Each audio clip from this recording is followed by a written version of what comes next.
Good morning class class sixth third नहीं। आज आप लोग कल का हमने चैप्टर खत्म किया था, कौन सा आपको मालूम होगा, यानी कि चैप्टर था तीसरा शब्द विचार। शब्द विचार हमारे क्या थे ये हमने आपको बता दिया था। सब वर्णों का वो शब्द सार्थक समूह शब्द कहलाता है, और ये चार प्रकार थे। ये थे हमारे उत्पत्ति के आधार पर, रचना के आधार पर और अर्थ के आधार पर, प्रयोग के आधार पर, जिसमें हमने उत्पत्ति के आधार और रचना के आधार पर हमने आपको करा दिया। आज हम पढ़ेंगे अर्थ के आधार पर।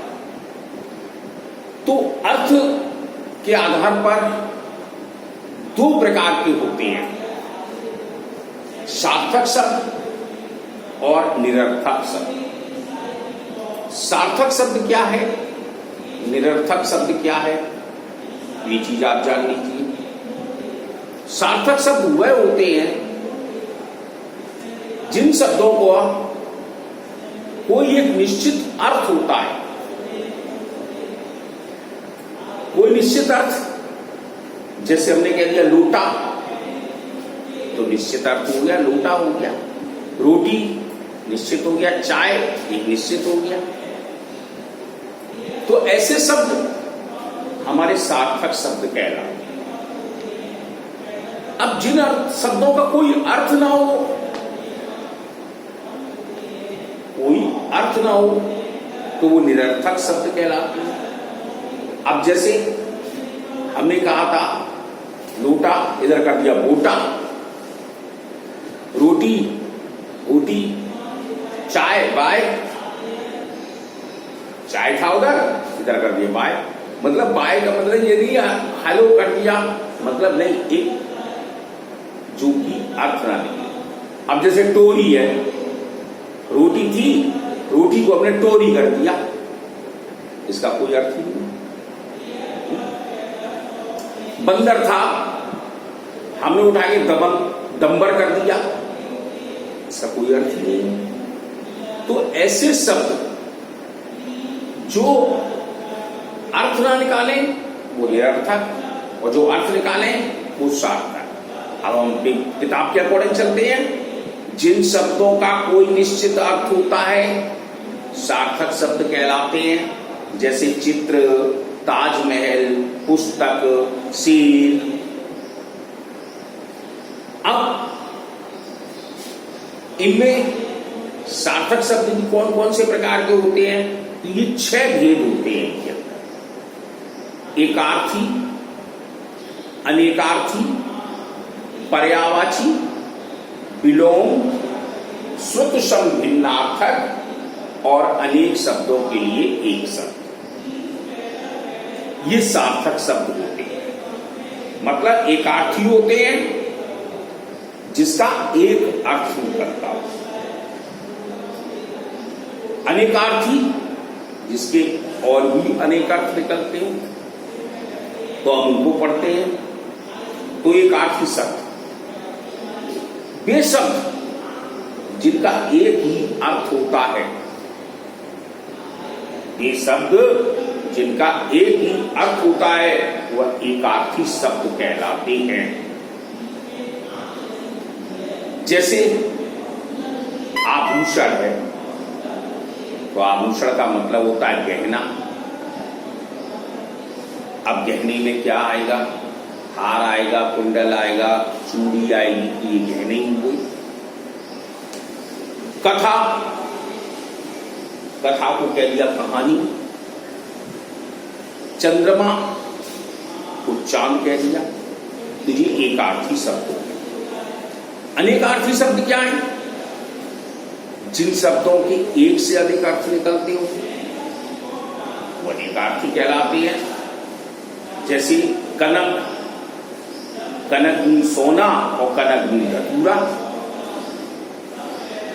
दल, दल मीन्स सेना, समूह,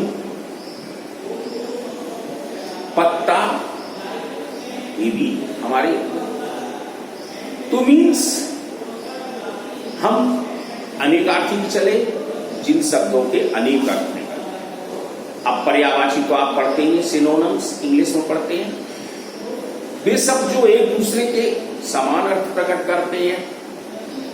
जैसे हमने बोल दिया सूर्य या सूरज, तो हम कहते हैं भानु, भास्कर, दिनकर, दिवाकर। पृथ्वी, भूधरा, धरती, वसुंधरा, ये सब क्या है? पर्यायवाची शब्द। विलोम शब्द, विलोम शब्द क्या कहते हैं? ये एक दूसरे के उल्टे अर्थ बतलाते हैं, यानी कि विपरीत अर्थ बताएंगे, तो वो विलोम शब्द कहलाते हैं। जैसे सुबह का शाम, सज्जन का भोजन, अमीर का गरीब, राजा का रंग, तो ये क्या है? विलोम शब्द कहलाए। शुद्ध शब्द भिन्नार्थक, सुनने में एक जैसे लगते हैं लेकिन इसके अर्थ अलग अलग होते हैं। वे शब्द जो सुनने में लगभग समान होते हैं लेकिन उनके अर्थ अलग अलग यानी भिन्न भिन्न होते हैं, उन्हें हम शुद्ध शब्द भिन्नार्थक शब्द कहते हैं। जैसे पुल,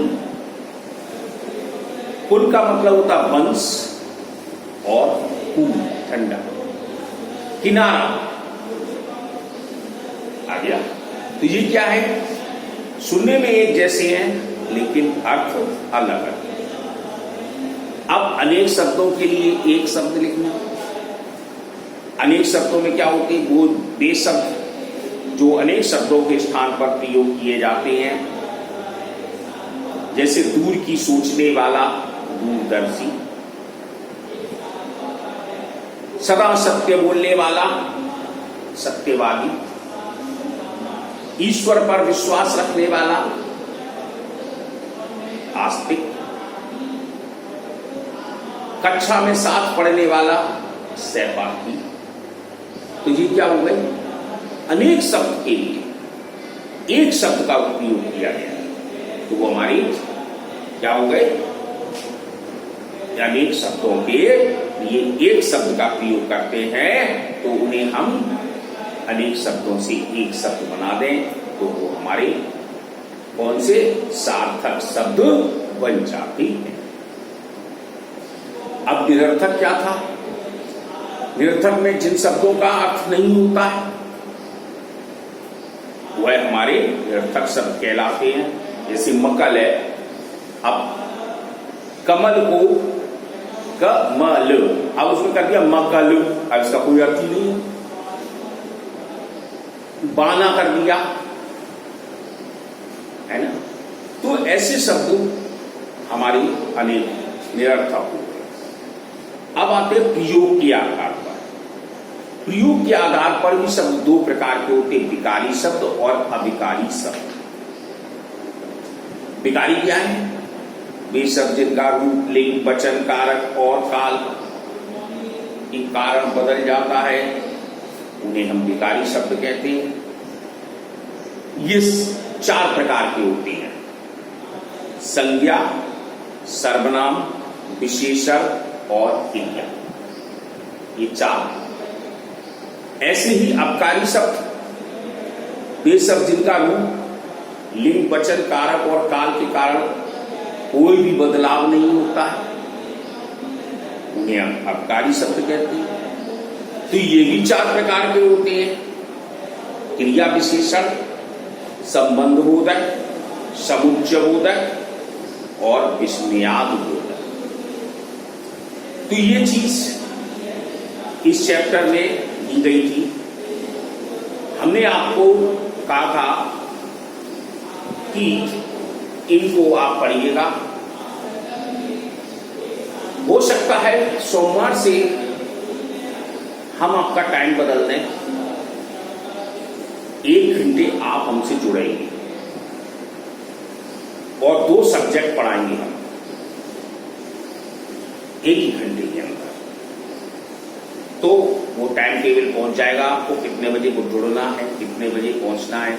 अब जैसे आप लाइन में जुड़ते थे, जो समय होगा उससे 1 घंटा प्लस कर लीजिए।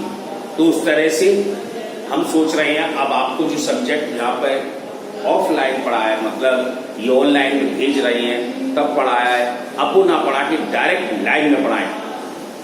क्वेश्चन आंसर हम आपको इस तरह भेजते रहेंगे जैसे भेजे, क्योंकि आप लोग वीडियो कतई नहीं देखते हैं। लाइव में कुछ बच्चे जो आएंगे वो ही पढ़ेंगे। और हमने आपसे कल भी कहा था कि अपने दोस्तों से कह दीजिए ज्यादा से ज्यादा बच्चे जुड़े, पढ़ाई मजा आ जाएगा पढ़ाई में। ओके, इतनी बात को सुन लीजिए। कल संडे है, कल ऑफ रहेगा, परसों जब शुरू होगा तो आप अपने दोस्तों से कह दें अपने टाइम से आ जाएं। और जिसके पास मोबाइल नहीं है, मोबाइल नंबर नहीं है यहाँ लिखा है, लिंक नहीं है, तो उनको लिंक करा दें आके, वो कल भी करा सकते हैं। ऐसी बात नहीं है कि ना आए, वो करा दें तभी काम चले।